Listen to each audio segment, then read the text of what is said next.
This video will explain how to factory default Hikvision DVR in 2020. First step, log in to DVR menu.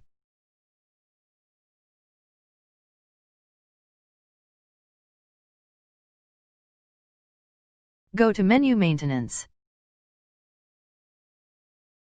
Select Default. Select Factory Default.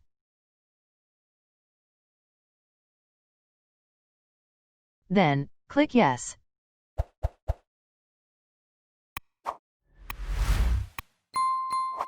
The DVR will restart.